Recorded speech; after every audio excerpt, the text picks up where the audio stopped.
The afternoon sun beat down on Robert G. Cole High School in San Antonio as Shaquille O'Neal's custom Escalade pulled into the parking lot.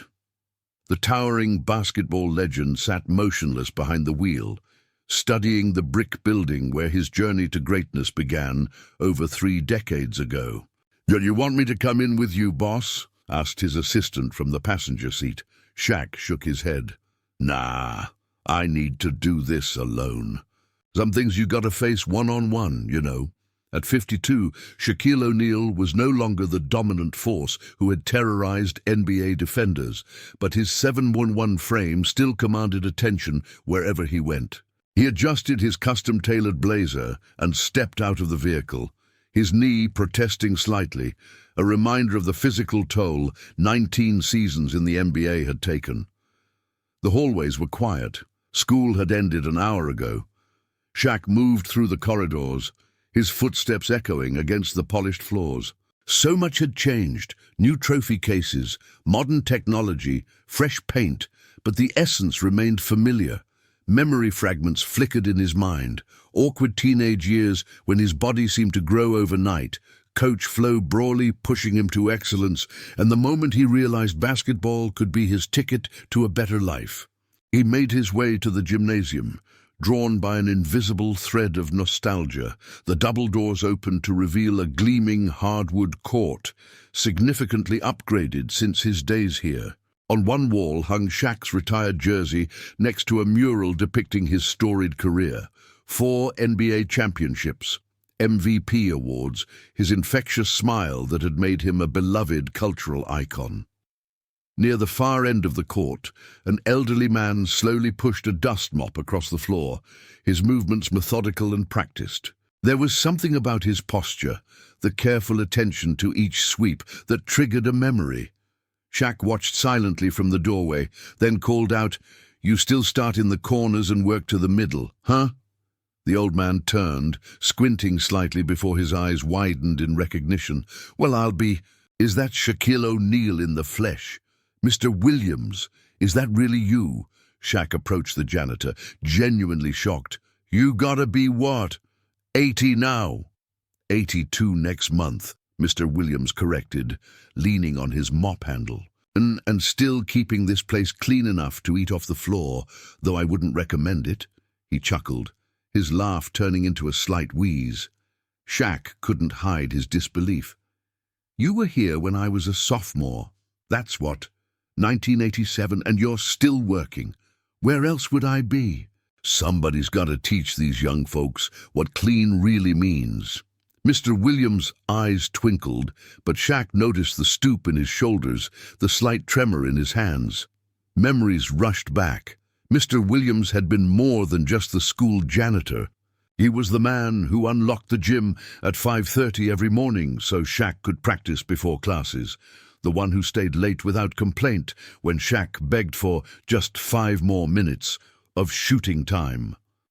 The quiet voice of encouragement when Shaq's confidence wavered. "Do you remember that time Coach Brawley got mad 'cause I dunked and broke the backboard?" Shaq asked, grinning at the memory. "Remember it? I had to clean up all that glass and install the new one." Mr. Williams laughed. "I told Coach right then, this boy's gonna break backboards for a living one day. Guess I was right." They stood in comfortable silence for a moment, the decades between them dissolving like morning mist. "You here for some special event?"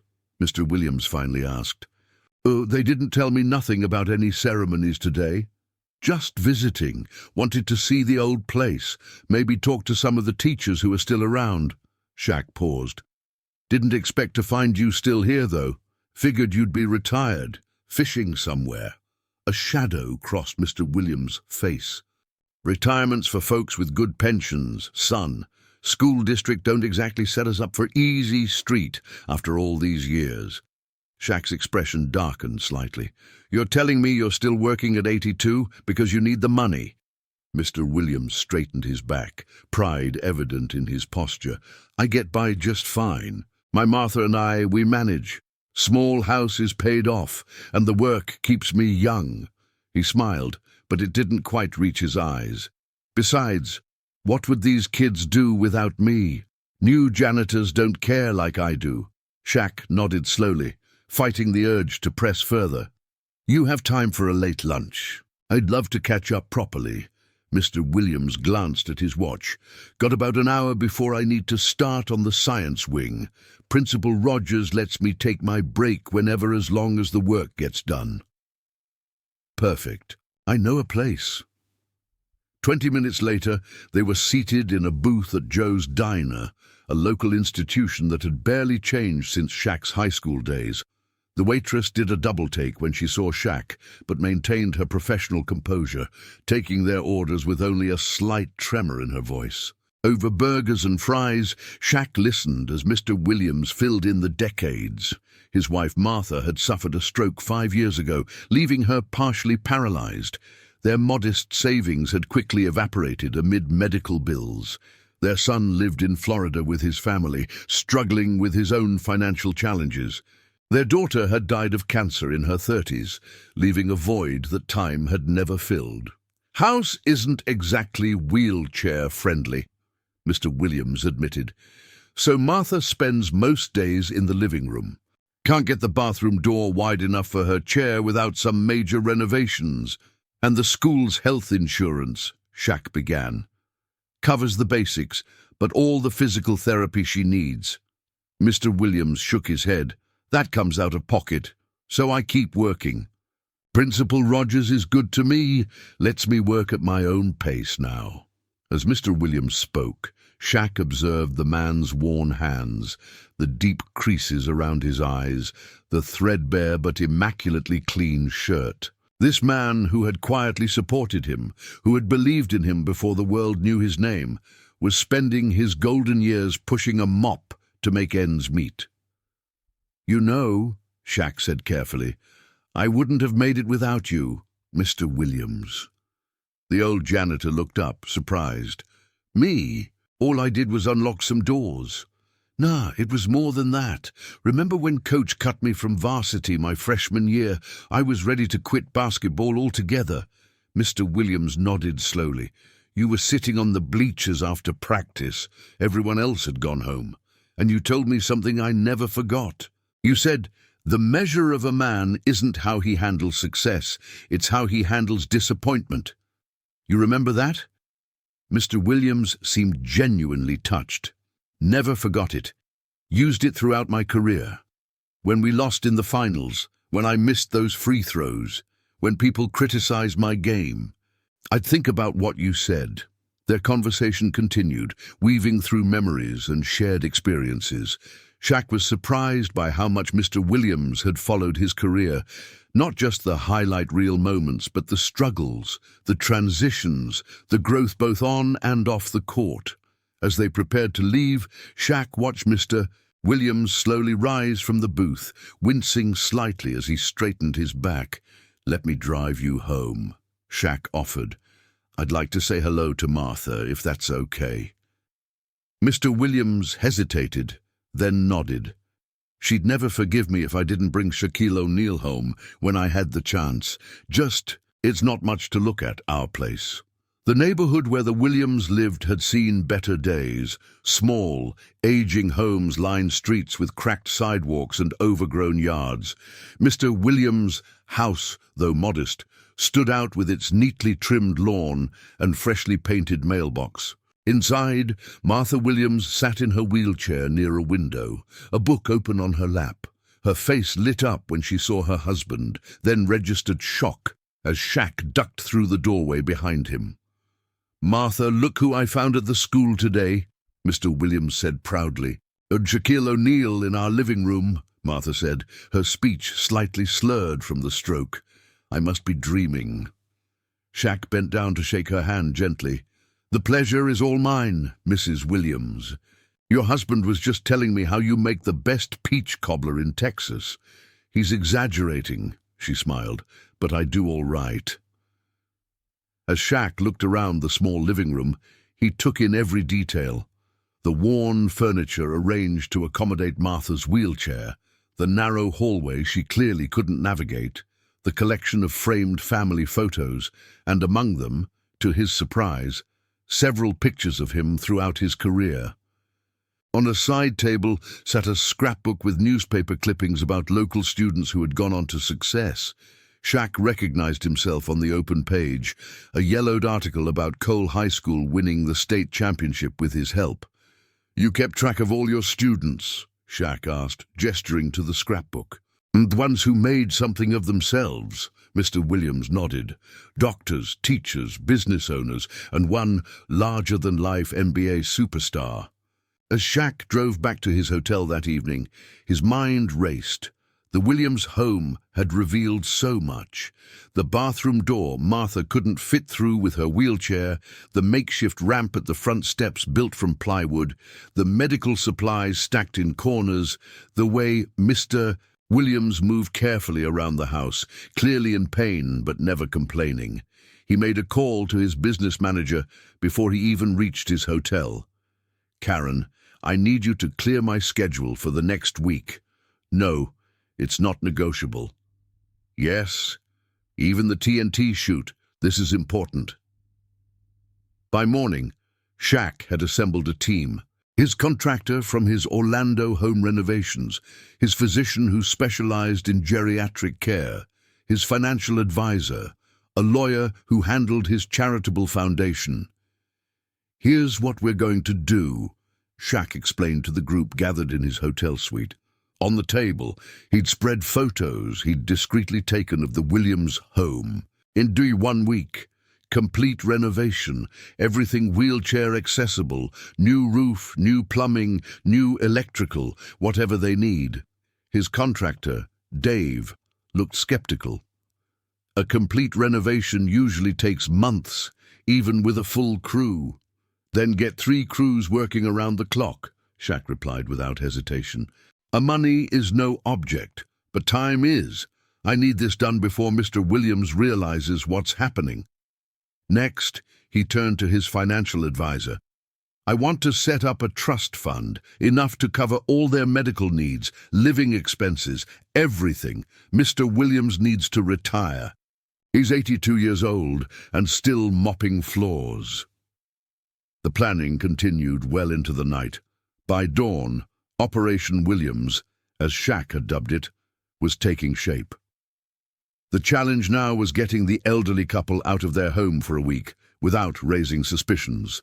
Shaq's solution came in the form of a special alumni weekend at a luxury resort in the Texas Hill Country.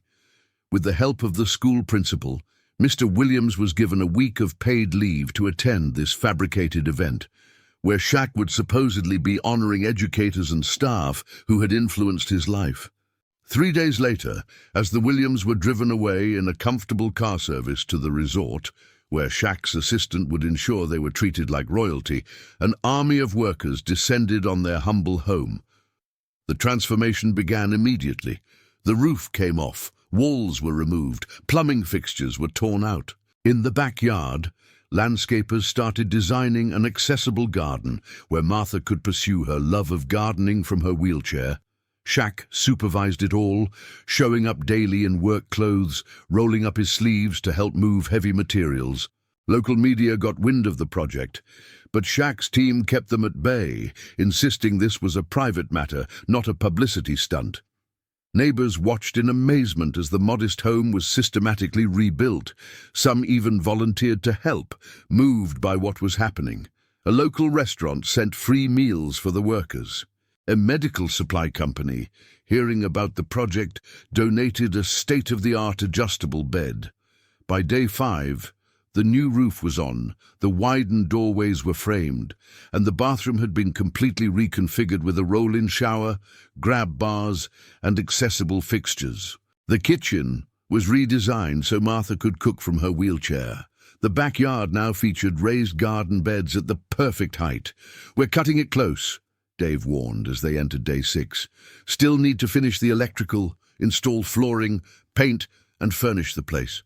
"Then we don't sleep," Shaq replied simply. And they didn't.